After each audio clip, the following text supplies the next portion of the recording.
beneficial owner yang terbaru. Itu harus setiap tahun. Nah, kemudian bedanya dengan perubahan apa sih? Nah, perubahan ini nggak mesti setiap tahun Bapak Ibu. Ini bisa sewaktu-waktu, misalnya dilakukan oleh perseroan, baik oleh dirinya sendiri maupun oleh notaris, saat adanya perubahan pemilik manfaat. Misal, tanggal 28 April ini nih, saya notaris melaporkan bahwa BO-nya klien saya di yayasan ini adalah si Ibu C semisal ya. Nah, kemudian di bulan Juni ada rapat pembina nih, yang mana rapat pembina itu mengesahkan pengurus baru. Nah, ternyata pengurus barunya ini, ketuanya ini yang lebih pantas dijadikan BO, ya ini pengurus barunya ini adalah misalnya Bapak E. Nah, ya udah, langsung dilakukan perubahan data beneficial ownership pada saat itu juga. Jadi tidak perlu menunggu 1 tahun. Jadi setiap kira-kira ada perubahan perubahan susunan pemegang saham atau perubahan data perseroan atau data yayasan yang kira-kira nih perubahan tersebut efeknya adalah merubah siapa sih orang yang paling dominan atau siapa sih orang yang paling berpengaruh di korporasi itu dapat segera dilakukan perubahan. Seperti itu Bapak Ibu kira-kira. Nah, kemudian kami, Direktorat Jenderal AHU juga sudah melakukan beberapa perjanjian kerjasama ya tentang penguatan data, pemanfaatan basis data pemilik manfaat dengan setidaknya ada 8 nih unit kerja di kementerian lembaga. Misalnya ada di Direktorat Jenderal Pajak, ada di Sekjen Kemen ESDM, di Bea Cukai, di Koperasi, dan juga Barreskrim Polri. Ini apa sih fungsinya? Kita melakukan PKS. PKS ini tentunya, semisal nih Bapak Ibu ya, semisal nih kita nggak jarang nih dapat permintaan permohonan data BO dan juga data perseroan dari Barreskrim Polri untuk melakukan transparansi dalam tindak pidana pendanaan pencucian uang semisal. Nah, nanti kita akan memberikan nih data, oh ini data BO-nya, oh ini data-data perseroannya. Nah, nanti semisal nih ketahuan Bapak Ibu, semisal sebuah PT ini terakhir yang melakukan akses itu Bapak Ibu, misalnya Bapak Ibu notaris A misalnya, kemudian ketahuan nih, loh kok ini belum lapor BO, nah nanti kan bisa tanda kutip bisa Bapak Ibu sendiri yang kerepotan karena belum lapor BO. Nah, maka dari itu kami sangat dorong Bapak Ibu notaris selaku pejabat publik untuk dapat sesegera mungkin dan juga mengedukasi klien-kliennya dan juga mendorong klien-kliennya untuk dapat mematuhi dan menaati terkait dengan pelaporan perubahan dan penghinaan pemilik manfaat. Seperti itu. Dan pemanfaatan basis data ini juga kami lakukan kerjasama dengan BPK dan juga Kejaksaan dan juga OJK. Nah, kemudian kita beralih ke sanksi, yang mana sanksi ini mungkin Bapak Ibu dari Bangka Belitung nih lagi rame ya, karena ini juga lagi rame di seluruh notaris di Indonesia mengenai sanksi blokir. Oke, sebelumnya kita kasih tahu dulu Bapak Ibu nih, ada 2 jenis sanksi terkait dengan ketidakpatuhan korporasi dalam melakukan pelaporan beneficial owner. Pertama adalah korporasi tersebut dicatat nih dalam daftar blacklist atau daftar hitam. Itu kami tampilkan di website aku. Efeknya apa sih kalau ada di daftar blacklist? Nanti misalnya ada orang mau ngajak kerjasama atau ada calon investor mau ngajak kerjasama di suatu perusahaan, tapi dia lihat kelihatan, oh ternyata si PT A ini belum lapor BO, dia belum comply, dia nggak patuh sama peraturan mengenai transparansi. Tentunya nanti akan berimplikasi dong pada niat dia, pada pada niat dia dan juga komitmen dia untuk melakukan kerjasama dengan perusahaan tersebut seperti itu. Itu yang pertama. Lalu yang kedua kita juga ada sanksi pemblokiran akses SABH. Ini yang lagi rame. Ini karena sudah kita terapkan dari akhir Februari. Nah, pemblokiran ini Bapak Ibu sifatnya ini langsung kita lakukan blokir semua untuk semua korporasi yang belum pelaporan, yang belum sama sekali belum pernah melakukan pelaporan BO. Ini kita cukup soft Bapak Ibu ya, karena sanksinya ini hanya untuk pelaporan. Mungkin kita pernah dapat nih saran dari dari kementerian atau lembaga lain atau stakeholder lain.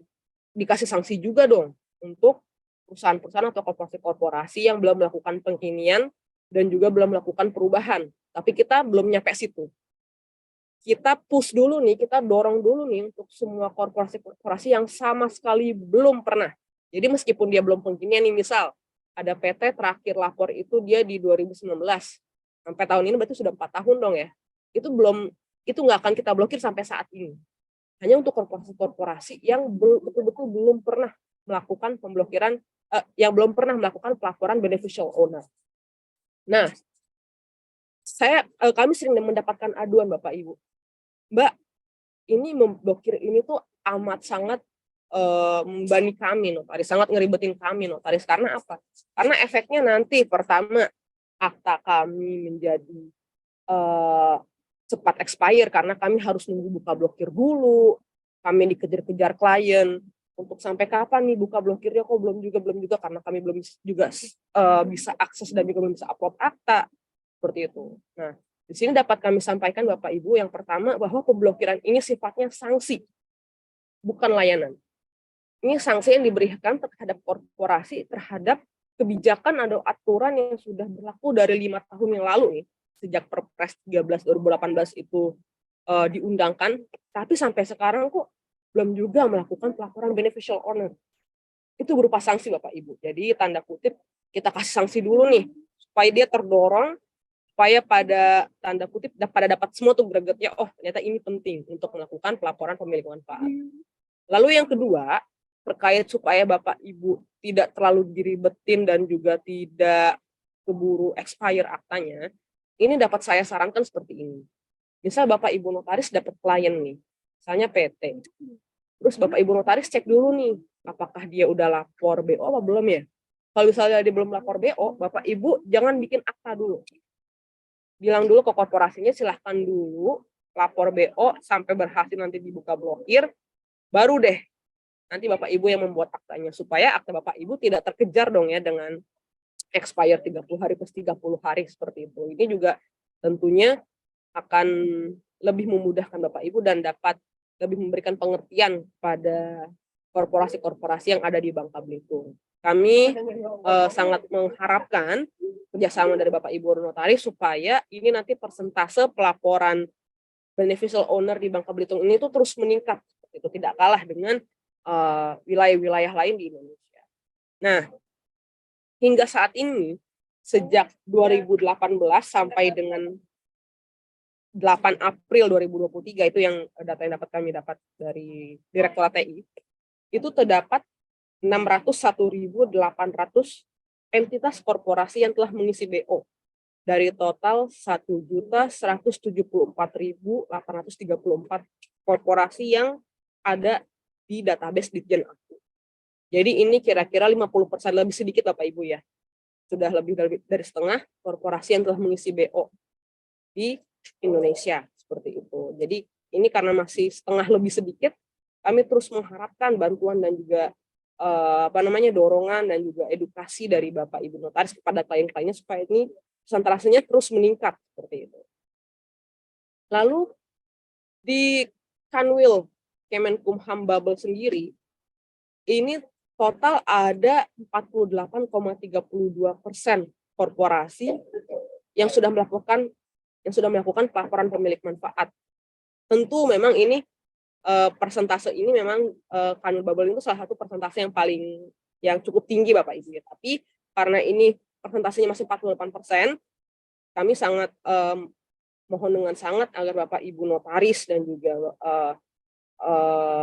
Bapak Ibu dari Pengwil dapat terus mendorong klien-kliennya untuk ayo dong kita lapor BO supaya nanti persentasenya nggak 48%, bisa 80%, bisa 90%, dan bisa lebih meningkat lagi. Nanti keuntungannya juga buat untuk investasi di Bangka Belitung itu sendiri. Nah, silakan Bapak Ibu segera lakukan pelaporan di bo.aku.go.id. Ini bisa diakses tidak hanya oleh notaris tapi juga oleh umum ya.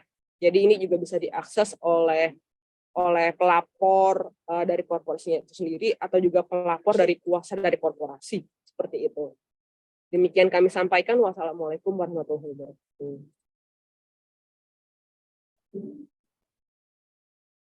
Baik, terima kasih Bu Fariska atas materi yang sudah disampaikan. Kemudian untuk mengefektifkan waktu, kita langsung saja ke Bapak Prihantoro yang akan menyampaikan materi selanjutnya. Kepada Bapak Prihantoro, dipersilakan. Ya, Assalamualaikum warahmatullahi wabarakatuh. Apakah suara saya kedengaran, Pak? Ibu? Sudah kedengaran, Pak? Oh, kedengaran ya, jelas ya. Oke. Jelas. Tadi sudah disampaikan oleh Mbak Fariska yang sudah cukup lengkap. Menurut saya sudah cukup sudah cukup. Mungkin ini aja sih, Mas. Bapak langsung ini aja pendalamannya melalui diskusi atau tanya jawab. Jadi nanti kita bisa langsung mungkin kendala atau pertanyaan atau permasalahan dari rekan-rekan atau teman-teman notaris atau masyarakat di Babel, nanti kita coba kita diskusikan di sini. Mungkin itu aja ya Bapak ya. Baik, sebagai arahan Pak Prihanto, kita langsung membuka sesi pertama untuk tanya jawab sosialisasi kebijakan pemilik manfaat ini kepada Bapak Ibu Notaris yang memiliki kendala atau permasalahan di lapangan terkait laporan beneficial ownership ini dapat raise hand ataupun langsung saja di unmute suaranya. Ya, gimana? Bu Yuli Kemalada. Febri gimana? Ya, Ko Febrianto, baik. Maraisen bisa di-unmute untuk Ko Febrianto. Febrianto, di-unmute. Dek.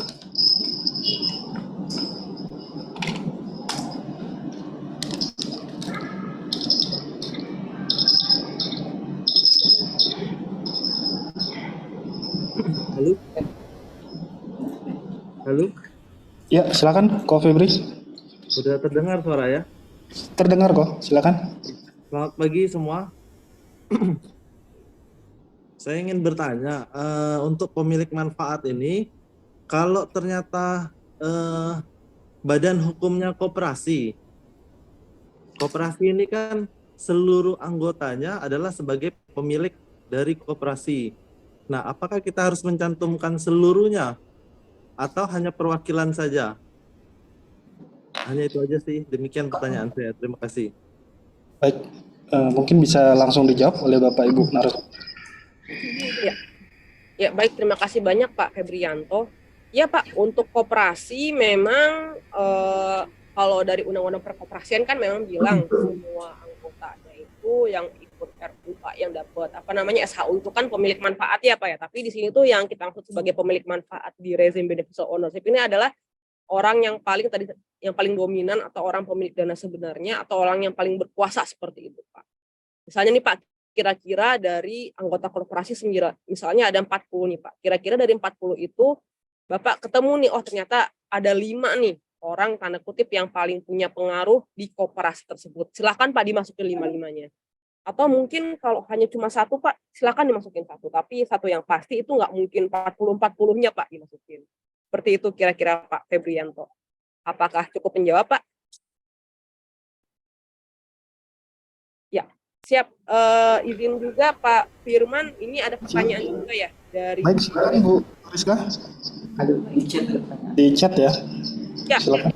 Pak Firman, ini ada juga pertanyaan dari Ibu Dita terkait pengisian BO mana korporasinya diblokir. Iya Bu, seperti yang tadi kami sampaikan Bu, ini adalah bentuk sanksi kepada korporasi. Kenapa sih korporasi-korporasi yang ada sebelum aturan BO kok juga diblokir? Karena Perpres 13 bilang kewajiban pelaporan pemilik manfaat itu untuk seluruh korporasi Bapak Ibu. Tidak hanya untuk korporasi-korporasi yang berdiri 2018 ke depan atau hingga saat ini, enggak. Itu untuk semua korporasi. Untuk semua korporasi-korporasi yang udah berdiri dari tahun 40, dari tahun 90 sampai dengan saat ini. Maka dari itu, karena masih banyak nih korporasi-korporasi yang belum juga melakukan pelaporan pemilik manfaat padahal aturannya sudah 5 tahun, kita lakukan pemblokiran sebagai bentuk sanksi. Halo? Iya, sebagai bentuk sanksi. Nah, caranya gimana sih untuk bisa dibuka blokirnya? Yang pertama, korporasi atau dari notaris lakukan dulu pelaporan BO melalui bo.ahu.go.id. Seperti itu. Saya izin share screen ya Bapak Ibu ya, karena ini pengumumannya sudah ada di website AHU. Ya, nah ini pengumumannya ada di website AHU. Untuk dapat melakukan akses kembali, agar dapat segera melakukan pelaporan di bo.ahu.go.id. Lakukan pelaporan, nanti pas Bapak Ibu sudah melakukan pelaporan, kan dapat nih email notifikasi bahwa ini sudah dilakukan pelaporan dan dapat nih bentuk file PDF-nya. Nanti file PDF bukti pelaporan tersebut Bapak Ibu email ke Badan Hukum @perdata@ahu.go.id. Ini fungsinya apa? Fungsinya agar kita tahu nih, oh ternyata PT-PT ini duluan atau yayasan-yayasan ini duluan nih ternyata yang duluan melakukan pelaporan. Jadi nanti kita melakukan pembukaan blokirnya berdasarkan korporasi mana dulu yang melakukan pelaporan atau melaporan ke kita duluan nih melalui Badan Hukum.perdata.ahu.go.id. Ini sebagai bentuk tanda kutip, sebagai bentuk kayak nomor antrian lah Bapak. Seperti itu. Jadi jangan khawatir, ini blokirnya tidak selamanya. Ini blokirnya sementara sampai dengan Bapak Ibu melakukan pelaporan memberi manfaat dan kita verifikasi, oh ternyata benar yang dia lakukan pelaporan ini adalah orang perorangan sesuai dengan ketentuan. Karena kita juga ada nih Bapak Ibu menemukan orang melakukan pelaporan BO tapi ternyata dia nggak mau masukin nama orang, nama PT yang dimasukin. Nah itu akan tetap kita tolak dulu, masih tetap kita blokir, kita email bahwa agar diperbaiki pelaporan BO-nya karena sesuai dengan ketentuan pelaporan BO itu harus orang per orang, tidak boleh korporasi, seperti itu. Yang bertanggung jawab siapa? Apakah tetap pendiri? Yang bertanggung jawab adalah korporasinya. Korporasinya melalui notaris. Notaris ini sebagai pelapor. Kalau pendiri itu kan ini izin ya, ini saya konsepnya kalau pendiri itu kan kata-kata pendiri ini kayaknya adanya di yayasan dan perkumpulan ya, karena untuk PT ini nggak masuk, dia nggak masuk tanda kutip organ, meskipun yayasan perkumpulan juga nggak masuk organ. Yang nggak mesti pendiri, tanggung jawabnya ada di mana? Ada di korporasi itu sendiri, bisa juga dari direksinya, atau dari pemegang sahamnya, atau dari komisarisnya, yang mana dia melaporkan itu, kebetulan misalnya kalau dalam hal ini adalah Bapak Ibu notaris, melalui notaris nih, yang dia lakukan, yang dilakukan pelaporan. Nah, tanggung jawab notaris ini seperti apa? Tanggung jawab notaris ini sebatas, ini bukti kalau saya meminta agar klien saya melakukan pelaporan pemilik manfaat, ini buktinya ada kuasanya kepada saya, dan ini bukti yang sudah saya laporkan. Dengan seperti itu, Bapak Ibu notaris nanti insya Allah sudah aman. Sudah aman dari kewajiban atau tuntutan jika di kemudian hari ternyata PT ini ketahuan misalnya nih, dia bohong, BO-nya bukan itu. Atau ketahuan nih PT ini ternyata ada penggelapan dana yang tujuannya untuk pencucian uang dan juga tidak pidana pendanaan terorisme. Karena apa? Karena Bapak Ibu notaris sudah melaksanakan kewajibannya untuk mengedukasi kliennya sebagai salah satu dan juga sebagai notaris sebagai salah satu pihak yang dapat melaporkan beneficial ownership di ahu.go.id. Seperti itu. Mungkin sedikit nambahin ya, Mbak Fariska ya. Siap. Ini di kolom chat ada sudah dilakukan laporan tapi sangat lama sekali prosesnya. Mungkin tadi seperti yang sudah disampaikan Mbak Fariska bahwa setelah pelaporan pemilik manfaat, kemudian mengirimkan ke email yang tadi sudah disampaikan, itu memang seperti bentuk nomor urut Bapak Ibu. Jadi memang karena memang banyak ya korporasi yang melakukan laporan, jadi ya harap ke Bapak Ibu bersabar karena tapi memang itu pasti kita akan proses kok. Terus kemudian dari Ibu Dita Rahmasari, jadi kesimpulannya semua badan hukumnya diblokir kalau belum melaporkan BO ya Bu ya, bahwa Perpres ini tadi seperti yang disampaikan oleh Mbak Fariska, pemblokiran ini bukan bentuk layanan tapi adalah bentuk sanksi Karena sejak 2018 itu kan waktu yang cukup lama, ya waktu yang cukup lah untuk semua korporasi atau pengurus atau organ di korporasi itu untuk melaksanakan apa yang diamanatkan oleh Perpres tersebut. Ya, ini adalah merupakan bentuk hukuman. Jadi kesimpulannya sesuai dengan yang disampaikan oleh Bu Dita, ya kalau belum lapor BO ya posisi masih belum lapor penerima manfaat korporasi tersebut, ya posisi masih dalam posisi blokir sampai setelah dilaporkan baru nanti kita buka blokirnya. Kemudian dari Ibu atau Bapak Purtoni, saya mau tanya, apabila BUMN punya anak perusahaan dan punya cucu perusahaan, pemilik manfaatnya itu siapa ya Bu? Tadi seperti yang disampaikan oleh Pak Pariska sebelumnya, bahwa kalau PT atau perseroan itu ada komposisi saham Bapak Ibu. Nah, di situ siapa yang paling dominan? Pertama tadi disampaikan di slide-nya Mbak Pariska, itu kan bisa sifatnya kolektif atau sifatnya pilihan di antara syarat-syarat itu. Ya, Mbak Pariska ya. Apa mau ditampilkan kembali yang tadi atau gimana? Siap. Monggo.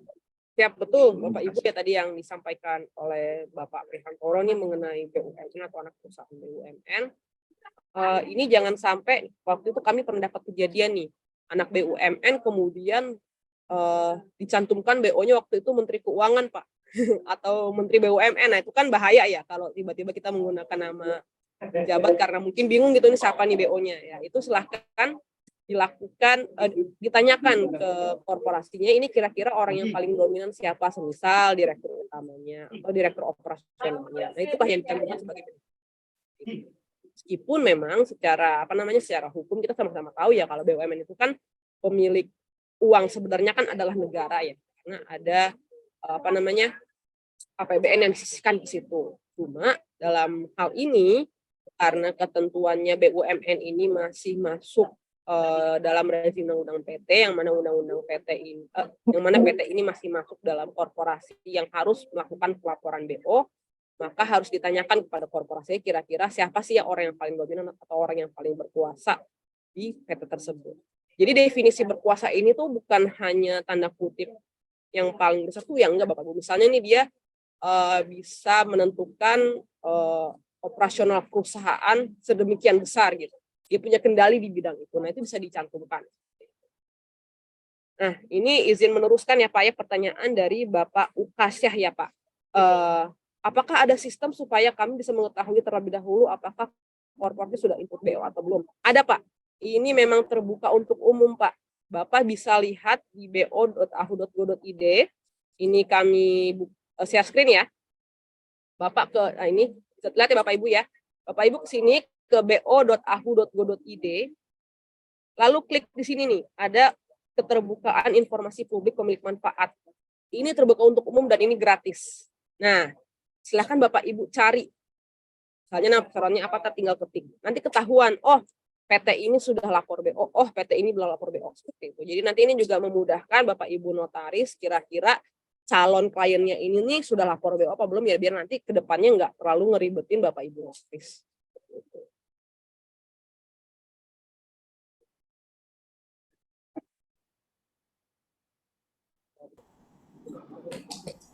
Baik. Terima kasih Bu Fariska. Ini juga ada raisan atau pertanyaan dari Ibu Yuli Kemala. Bu Yuli Kemala, kami persilakan Bu Yuli bertanya langsung. Kalau tidak, lanjut ke Pak Lazuardi. Mungkin lagi menunggu. Pak Lazuardi silakan. Monggo Bapak Ibu, di kesempatannya nih sama Mbak Pariska yang memang ahli di bidang ini nih.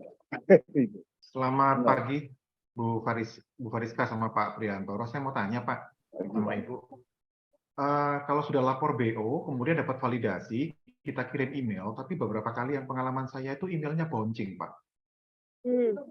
Jadi sampai beberapa kali terjadi bouncing dan bouncing itu Ya. keterangannya sih full exceeded ya. Jadi mungkin saya nggak tahu emailnya badan usaha bagaimana ya posisinya pada waktu itu, apalagi diserbu sama ribuan data atau gimana, saya juga kurang paham. Tapi itu terjadi, Bu, laporannya begitu. Kemudian kita perlu tahu sebenarnya, Bu, kalau sistemnya adalah hukuman atau sanksi, apakah itu menjadi tidak tak terbatas atau bagaimana ya terhadap yang badan usaha yang sudah melaporkan BO tersebut, ketika kita lihat lagi di BO online itu bahwa datanya masih ada di situ, dia belum lepas dari BO-nya, yang belum terlapor gitu maksud saya ya. Kemudian Bu, apakah data di BO online kita itu valid ya Bu? Apa update maksud saya? Karena beberapa kali saya cek itu ada data badan usaha yang alamatnya berbeda dengan realisasinya. Dengan misalnya di provinsi kami, Bangka Belitung, tapi terbacanya di provinsinya Aceh gitu loh Bu. Dan itu berubah-ubah setiap kali saya cek itu. Kemudian untuk memastikan apakah dia sudah bisa dikatakan lepas sanksi itu, apa ya kira-kira yang bisa diparameternya? Karena saya pernah checking itu di BO sudah nggak muncul. Artinya dia sudah bisa dirubah ya Bu ya datanya ya, atau bisa bertransaksi di ARO online.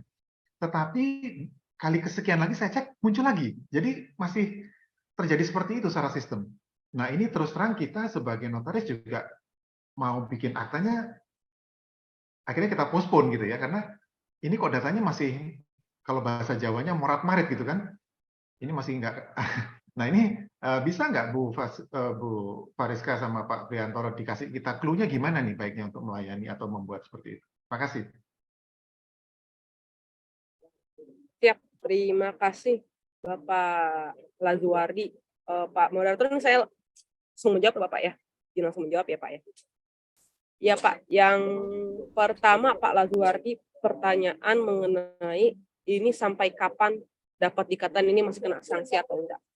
Kita dapat katakan sampai saat ini karena kebijakannya blokir kok ya Pak ya.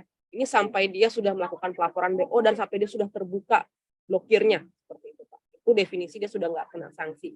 Karena yang kita tanda kutip yang kita awasi hanya untuk korporasi-korporasi yang sama sekali belum pernah pelaporan dari dulu.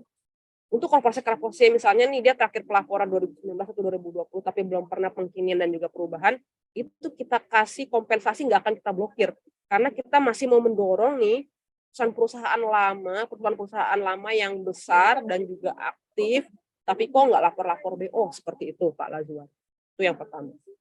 Yang kedua, ini pertanyaan Pak Lazuardi tadi juga beriringan ya dengan pertanyaannya Ibu Dita Rahmasari di chat mengenai sudah lapor BO tapi juga belum kebuka ke blokirnya, ini sampai kapan seperti itu.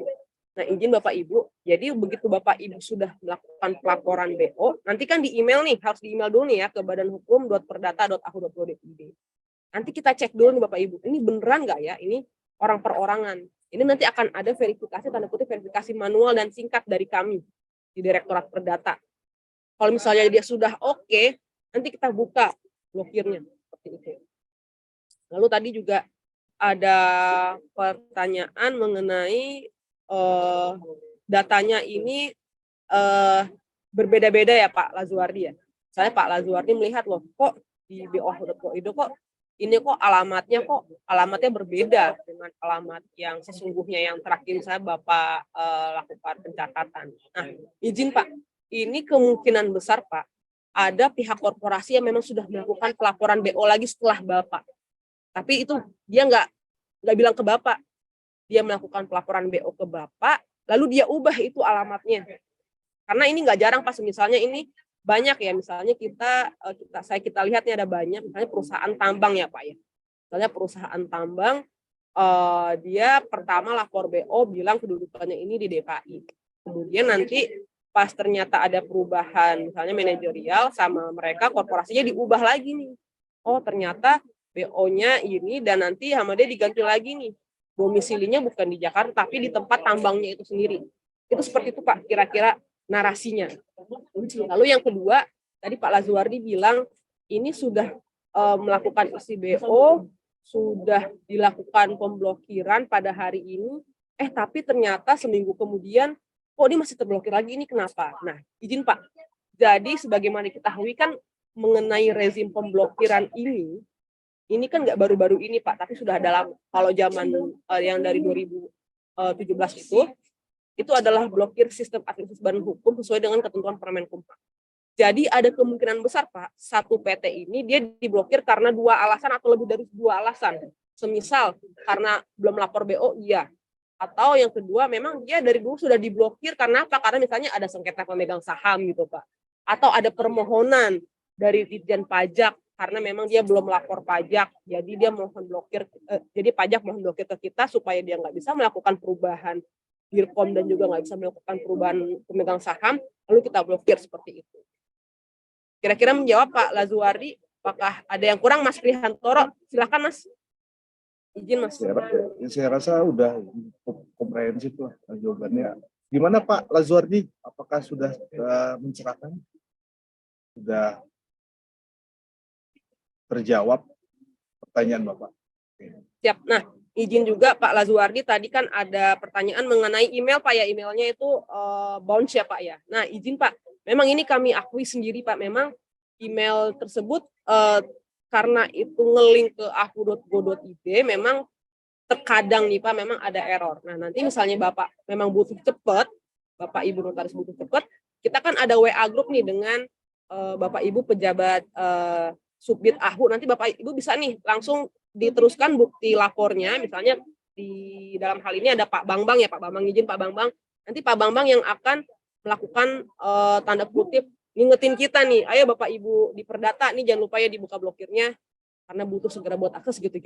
Nanti akan kita segera cek dan kita buka blokirnya seperti itu. Mengenai jangka waktu Bu Dita dan Pak Lazuardi, ini lagi-lagi karena ini sifatnya kan sanksi ya, dan kita ada verifikasi lagi, memang jangka waktunya nggak sehari, 2 hari, atau 5 hari kerja, memang agak cukup lama. Karena apa? Karena kita melihat dari urutan siapa dulu yang melakukan pelaporan dan ngelapor email ke kita cek lagi nih, ini benar orang perorangan apa enggak, kita cek lagi nih, apakah dia ada alasan blokir lain selain karena memang belum lapor BO, seperti itu kira-kira. Namun demikian, semisal nih Bapak Ibu menemukan ini sudah ini sudah mau 3 minggu nih, tapi kok nggak dibuka-buka blokirnya, padahal sudah benar, nanti silahkan hubungin CS AHU, CS kita, atau juga bisa menghubungi tim dari Kanwil Bubble, biar nanti dari tim Bapak Ibu di Kanwil yang akan menghubungi kita biar segera dapat dibuka blokirnya seperti itu. Ya, Pak Bambang, kebetulan kita ada itu Pak, WA grup antara kita di pusat sama rekan-rekan di Kanwil. Mungkin itu bisa jadi jembatan supaya atau mungkin lebih cepat ya. Tapi kembali lagi ini kan karena memang banyak korporasi yang memang melakukan pelaporan di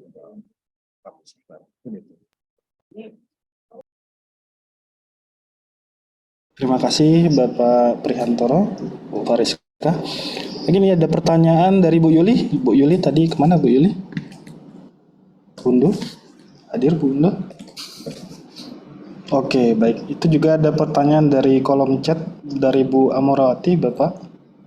Izin bertanya, apakah ada standar surat pernyataan BO yang menjadi pegangan bagi notaris?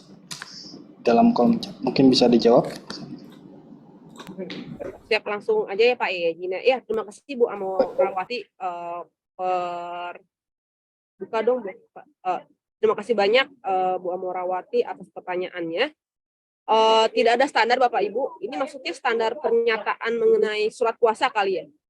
Karena kalau misalnya standar pernyataan untuk BO, dia BO-nya itu nanti sudah ada auto langsung secara elektronik diisi secara online di sistem kita seperti itu.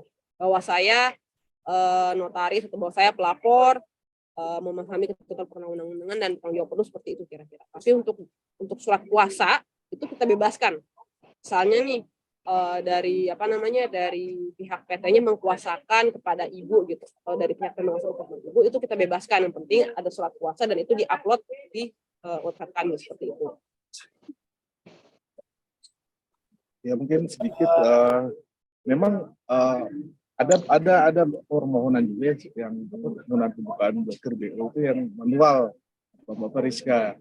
Ya memang masyarakat mungkin ada sebagian yang memang tahu bahwa ada pemblokiran, tapi untuk pelaporannya ya mungkin mereka belum disampaikan informasinya, mungkin itu ya. Terima kasih Bu Yuli, kami persilakan pertanyaan. Ya. Assalamualaikum warahmatullahi wabarakatuh. Selamat pagi. Terima kasih kesempatan yang diberikan. Ibu Kadif, Ibu dan Bapak dari Dirjen AHU, terima kasih hari ini kami para notaris di Bangka Belitung diikut sertakan dalam rangka sosialisasi BO serta info terkait pemblokiran BO. Memang saya sendiri sudah mengalami dua perusahaan waktu itu karena memang tidak tahu bahwa secara sistem sudah diblokir. Jadi sempat membuat akta. Setelah mau daftar, akta dibuat tanggal 1, kemudian didaftar di tanggal 2 udah keblokir. Nah, dengan panduan Pak Bambang lumayan cukup lama, hampir 1 bulan lebih.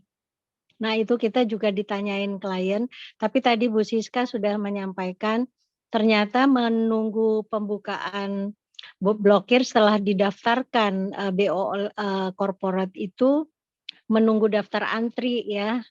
Nah, maksud saya dan kita tuh ada berpikir seperti ini. Apakah dimungkinkan dengan berjalannya proses seperti ini pada saat kita membuat jadi gini, ada yayasan atau PT terakhir perubahan di 2014. Nah, muncullah kadang-kadang yayasan ini udah lama expire tapi karena satu dan lain hal baru muncul di 2023. Dibuatlah perubahan. Nah, apakah tidak dimungkinkan setiap notaris mengakses untuk melakukan perubahan itu kolom pendaftaran BO itu otomatis ada di situ sehingga tidak perlu melalui pintu blokir. Itu ada kita berpikir dan bertanya seperti itu supaya tidak perlu daftar antri yang seperti ini yang dipaksa negara untuk diblokir dulu, wajib daftar. Kenapa tidak dimungkinkan ditambah satu pelayanan yang bersamaan dengan setiap kita mengklik akta perubahan atau apa itu daftar BO-nya dibuat merah sehingga kalau itu tidak diisi maka tidak bisa terproses. Itu saja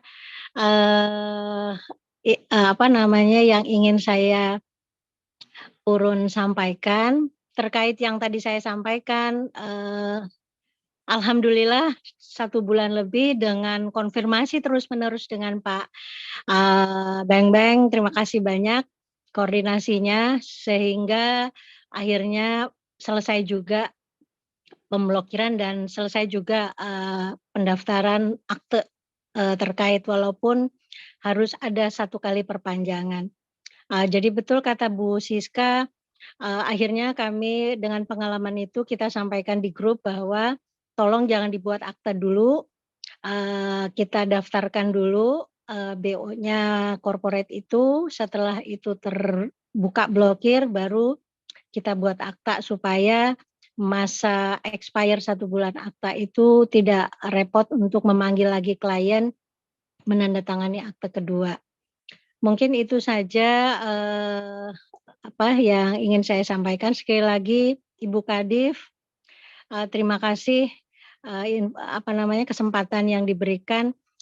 Ini terus saya dan rekan-rekan di Pengda berusaha mengajak teman-teman lain untuk join, cuma memang ada beberapa yang saat ini ada yang sakit di rumah sakit, kemudian ada yang lagi mau terbang, ada yang lagi baru sampai, baru mendarat. Jadi tapi semua itu saya sampaikan ke rekan-rekan untuk dikabarkan ke kami maupun ke Pemda agar dapat nanti diteruskan ke Pak Adi atau Pak Beng-Beng alasan kenapa tidak bisa join. Sekali lagi terima kasih atas kesempatan yang diberikan. Assalamualaikum warahmatullahi wabarakatuh. Baik, terima kasih Bu Yuli, Mbak Fariska dan Pak Prihanto. Silakan. Ya, terima kasih Ibu Yuli. Ibu Yuli dari Ketua Penggel ya Ibu ya? Ya Bu, Iya. mohon izin Bu, salam kenal Bu. Kami Fariska dan ini ada senior saya juga, Pak Prihantoro, kami dari BPK. Ya Ibu, kami sangat paham gitu ya, maksudnya keribetan notaris-notaris Bu ya, ini ada blokir jadi semakin lama, dikejar-kejar klien, akta keburu expire gitu ya. Ya Ibu, tadi yang kami sampaikan Bu ya, kami juga sebenarnya nggak pengen sih Bu ya nambah tanda kutip nambah kepusingan Bapak Ibu notaris, cuma ini kan karena sifatnya sanksi, jadi kita harus lakukan ini seperti itu. Lalu soal tadi yang itu Bu, yang saran sebagai ada di merah-merahin, belum lapor BO pada saat mau melakukan perubahan, itu izin Bu, itu sudah kami lakukan Bu sejak 2021. Jadi sejak 2021 itu bagi seluruh korporasi, khususnya PT Bu ya, PT Yayasan Perkumpulan, yang belum melakukan pelaporan BO, yang sama sekali belum pernah, tapi mau melakukan perubahan anggaran dasar atau data perseroan ke aku, itu nggak akan bisa melakukan perubahan sampai dengan isi BO dulu. Itu sudah kita lakukan. Nah, itu sudah kita lakukan terus-terusan nih sampai dengan bulan Februari kemarin Bu, izin sampai dengan akhir Februari kemarin, tapi tetap Bu, masih banyak nih perusahaan-perusahaan yang tetap belum lapor BO. Meskipun kewajiban melakukan pelaporan BO itu sudah kita jadikan data penampis. Jadi sebelum dia belum mau melakukan perubahan anggaran dasar, sebelum dia mau ngisi perubahan data via notaris, itu kita jadikan data penampis nih, nanti kelihatan di akta notaris, di akun notaris. Itu sudah kita jadikan data penampis atau step lebih awal, step utama. Namun demikian karena masih banyak nih Bu Yuli, izin Bu Yuli, makanya kita lakukan blokir seperti itu. Ini supaya apa? Supaya nanti akan semakin banyak nih perusahaan-perusahaan yang sama sekali belum pernah lapor untuk segera lapor supaya nanti persentase pelaporannya semakin meningkat Bu Yuli. Seperti itu. Terima kasih banyak Bu Yuli atas masukannya dan juga idenya dan juga aduannya Bu Yuli. Ya insya Allah nanti misalnya tiba-tiba nih Bu Yuli dapat kayak gini lagi nih Bu Yuli, misalnya udah 2 minggu lebih nih lapor BO ke kita tapi juga belum dibuka-buka blokiran, nanti bisa diteruskan ke Bu Yuli misalnya ke Pak Bambang, nanti Pak Bambang biar nanti tanda kutip akan mengingatkan kita nih di Direktorat Perdata, Bapak Ibu segera ini ada aduan untuk bisa segera dibuka blokiran seperti itu. Terima kasih banyak Bu Yuli. Mungkin izin Mas Pri ada tambahan Mas Pri? Oh, kalau saya ini aja mau salam-salam ke Pak Bambang itu. Ya Bu, apalagi Pak Bambang gercep kok Bu. Kebetulan saya di tim Kanwil dengan Dijen AHU Babel wilayah tim kami. Pak Bambang cukup responsif, cukup ya, kalau misalnya lama Ibu ini aja Bu koordinasi sama Pak Bambang. Itu aja sih. Iya. Mungkin ada satu Bu Siska dan Bapak. Iya Bu. Kalau yang era corporate yang tahun 2019, 2020 kan itu nggak ada masalah karena memang secara ini kan otomatis sudah pada saat mereka datang ke kantor dan kita akses itu sudah kami langsung masukkan datanya ya, langsung lapor BO-nya. Nah ini nih yang jadi kendala memang rata-rata muncul tuh yayasan lama, yayasan tahun 2017 lah misalnya. Nah kan 5 tahun jadi 2022. Nah biasa yayasan-yayasan masjid atau apa. Nah itu dia kan kadang-kadang udah lewat waktu masa kepengurusan. Nah muncul di 2023. Nah itu memang menjadi kendalanya tuh di situ. Untuk kami dari organisasi menghimbau corporate ya artinya kembali ke kita dari masing-masing notaris untuk bantu mengingatkan klien ya bagi yang kontak personnya ada misalnya Atau nanti juga kita adain acara mungkin dengan Bu Kadif melalui RRI kali ya Bu Kadif, sehingga menghimbau seluruh korporat yang ada di Bubble dengan RRI supaya untuk bagi korporat yang lama-lama yang 2017, 2014, 15 untuk dapat minimal kalau memang nggak ada perubahan, belum ada perubahan tapi pergi melakukan pendaftaran baik sendiri maupun bisa membantu meminta jasa pelayanan notaris. Mungkin gitu ya.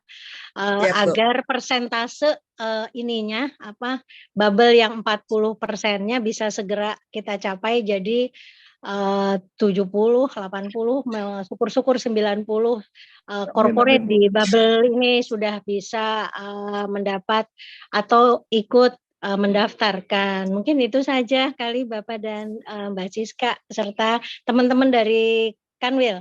Terima kasih.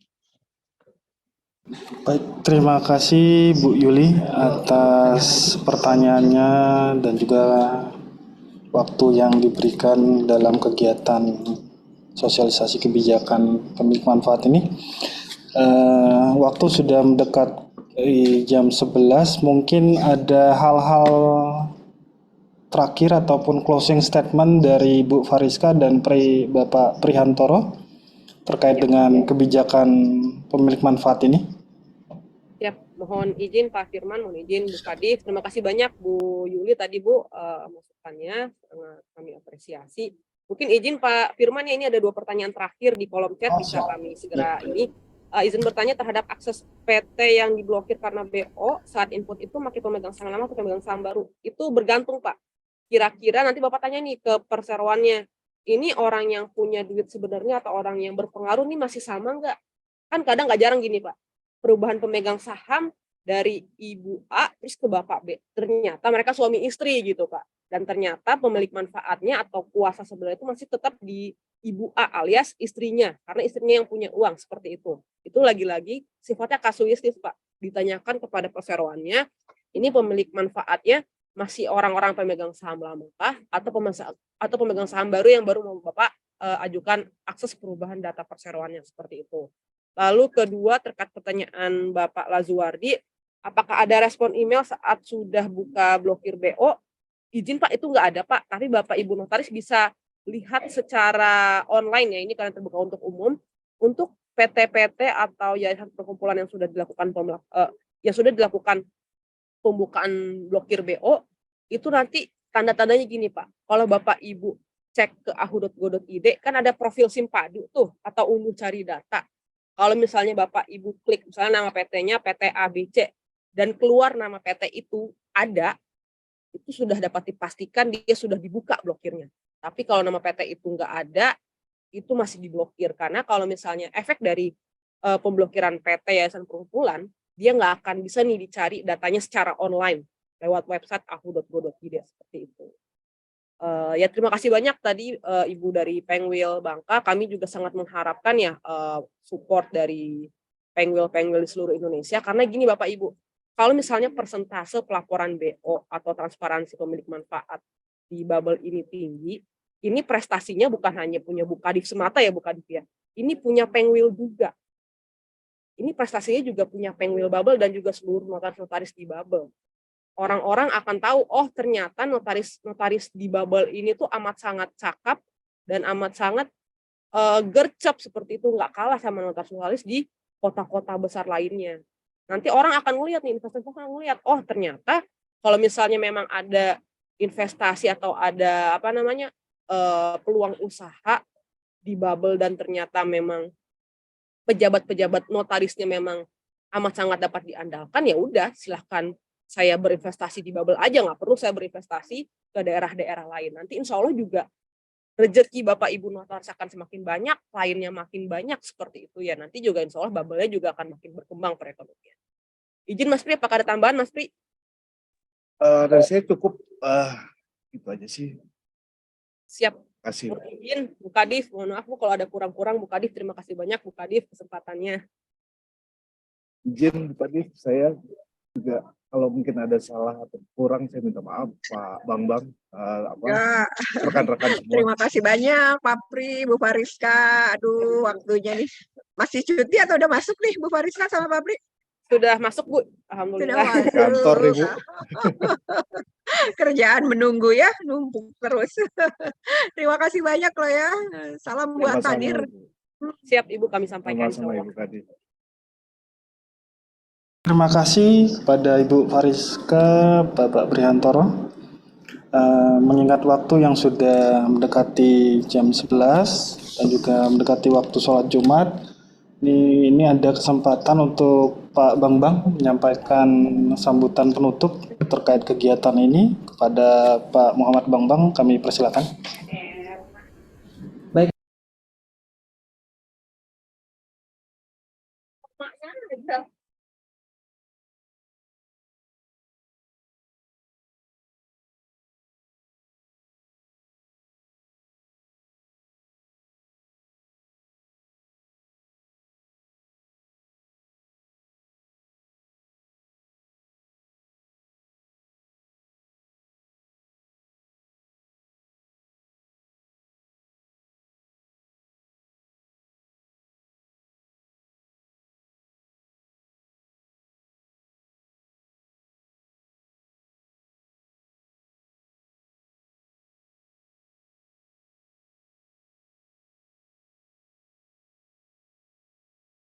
Suaranya nggak terdengar.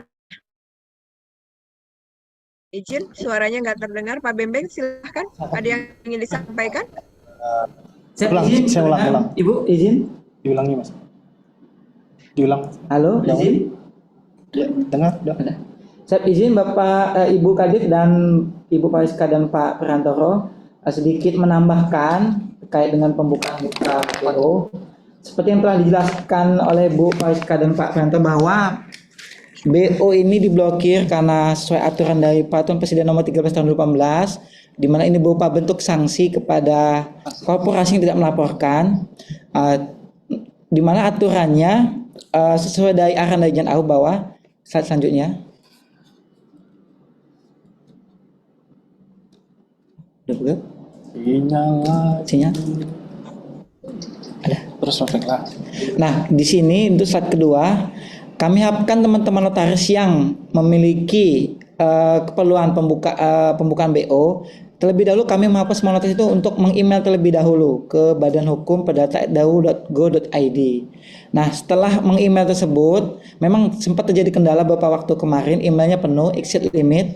Namun tetap kami sarankan, kami minta Bapak Ibu notaris agar tetap berusaha melaporkan terlebih dahulu permintaan buka blokir BO tersebut ke email tersebut, dan kemudian setelah dilaporkan tersebut Bapak Ibu untuk me-WA-kan ke kami, di mana kontak WA-nya adalah sebagai berikut. Mantap. Muncul ya? Oke. Nah, di sini Bapak Ibu silakan me-WA ke nomor HP saya yaitu 0812 7382 8885. Nah, silakan Bapak Ibu WA-kan saja. Sebagaimana yang telah saya sampaikan kemarin ke ketua ini dan ketua Pengda bahwa untuk format pengiriman filenya itu adalah nama korporasinya dan permintaan buka BO. Nah, untuk pengiriman permintaan buka BO silakan Bapak Ibu silakan ajukan kapan saja. Namun untuk Bapak Ibu ketahui dari rekan-rekan notaris bahwa permintaan tersebut akan saya teruskan pada saat hari dan jam kerja, mengingat teman-teman dari AHU Jakarta juga punya keterbatasan sebagai manusia biasa, bahwa tentunya permintaan Bapak Ibu jikapun hanya malam hari akan saya sampaikan kepada teman-teman AHU itu besok harinya. Kalaupun Bapak Ibu mau akan saya pada hari Sabtu Minggu, tetap akan saya laporkan pada hari Senin atau Selasanya. Nah, mungkin ada di sini beberapa rekan-rekan notaris yang belum mengetahui terhadap kontak WA ini. Jadi silakan saja Bapak Ibu yang berkeperluan untuk melakukan pembukaan blokir BO, korporasi atau yayasan, PT dan sebagainya, silakan WA-kan saja ke saya akan menerimanya dan akan saya teruskan ke rekan-rekan AHU Jakarta. Tapi terlebih dahulu Bapak Ibu harus WA terlebih dahulu, ke email terlebih dahulu. Karena ada kejadian kemarin, ada beberapa notaris yang itu langsung WA saja, tapi tidak meng-email terlebih dahulu. Karena itu saya sampaikan di email terlebih dahulu sebagai alur dari Dijen Ahunya, kemudian baru Bapak Ibu menyampaikan melalui WA ke saya secara pribadi. Terima kasih, itu saja. Baik, terima kasih Bapak Muhammad Bambang atas arahannya. Kepada Ibu Kepala Divisi Pelayanan Hukum dan HAM, ada sambutan penutup, Ibu, izin. Yang tidak ikut ada di chat. Cukup, terima kasih banyak. Kita sama-sama ucapkan hamdalah saja ya. Alhamdulillahirobbilalamin. Terima kasih kepada para narasumber, Pak Pri, Bu Fariska, Pak Bembeng ya, dan juga moderator serta sahabat-sahabat notaris seprovinsi Bangka Belitung. Terima kasih juga Ibu Ketua ini Bangka Belitung, wah, selalu segar dan semangat nih, luar biasa ya. Nah, yang barusan diumumkan oleh Pak Bembeng, mohon ini menjadi perhatian kita semua. Ini tidak main-main, ini hal yang sangat serius buat kita semua. Tetap semangat ya teman-teman. Wassalamualaikum warahmatullahi wabarakatuh. Terima kasih Bapak Ibu. Izin. Terima kasih Bu Kepala Divisi Pelayanan Hukum dan HAM. Baik. Peserta harus absen. Baik, itu kami mengingatkan kembali kepada Bapak Ibu peserta, sudah kami share di kolom chat terkait dengan kehadiran Bapak Ibu. Mungkin dapat di cross check kembali data hadirnya sebanyak 26 peserta ya, sebenarnya yang sudah melakukan Yang belum join. tensi online. Ya. Baik, Udah selesai. waktu sudah pukul 11 dan mengingat kegiatan kita sudah diarahkan sebagaimana tadi jam 11 pada Bapak Ibu narasumber, Bapak Prihantoro, Ibu Fariska, terima kasih atas materi yang disampaikan, baik sekali menjadi arahan bagi kami di Kanwil Babel, terutama khususnya bagi Bapak Ibu notaris dalam pelaksanaannya penerapan peran pemilik manfaat bagi korporasi. Dan juga hal-hal yang kurang berkenan, kurang lebihnya kami mohon maaf jika ada yang tidak berkenan bagi Bapak Ibu notaris atau peserta buat narasumber apabila ada hal yang tidak dan kurang berkenan dalam acara ini. Wassalamualaikum warahmatullahi wabarakatuh. Selamat siang, terima kasih. Mohon izin pamit, Bu Kadif. Terima kasih Bu ya, Kadif. Izin, Bu sama-sama. Kadif. Makasih banyak. Ya. Bembeng. Ya, Pak Bambang, terima kasih banyak Pak Bambang. Ibu Rizka dan Pak Prihantoro. Izin Pak. Izin live ya Pak, Ibu. Siap Ibu, Bapak, terima kasih. Makasih Mas Beng, makasih Dekoy, makasih Dewi, makasih Mas. Datang-datang. Record aman ya Mas?